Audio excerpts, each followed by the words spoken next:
guys, Dan Book Nook Noggin here, and I wanted to share with you guys this volume of collected stories related to and about Kang, the saga of the once and future Conqueror.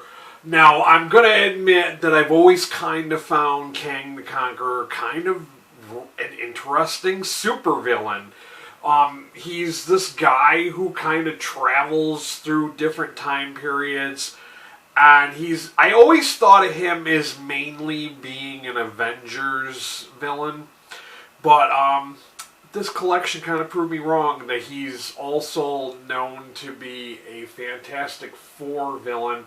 And he was also featured in a Spider-Man storyline, which is the King in Black. So yeah, this was a nice little collection. It kind of helped me to learn a little bit more about Kang the Conqueror, and I'm kind of glad that this did not have. I know the Golden Age is super important for comics because that's when a lot of our favorite characters were created. I know that Stan Lee had created a lot of these characters in the Golden Age, but I'm glad that this whole book was not all Golden Age stuff, because I honestly cannot stand reading Golden Age comics. They're very dialogue heavy, so I'm kind of glad this was more modern material. And for those who are interested, it does collect issues of Fantastic Four 1961's number 19, Avengers 1963 number 8, all new, all different Avengers number 13, Avengers 1 through 6, Avengers Back to Basics 5 through 6, Moon Knight Annual 2019 number 1, Symbiote Spider-Man King in Black numbers 1 through 5, Timeless number 1, and material from Fantastic Four 2018 numbers 35. So there is quite a bit of material, and like some of these had fantastic artwork.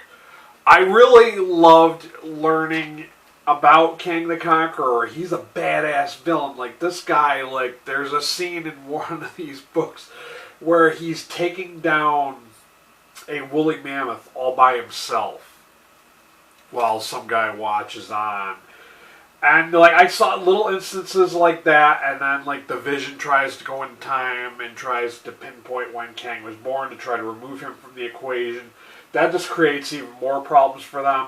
So yeah, this was a really interesting story. I don't want to spoil it for you if you have not read this.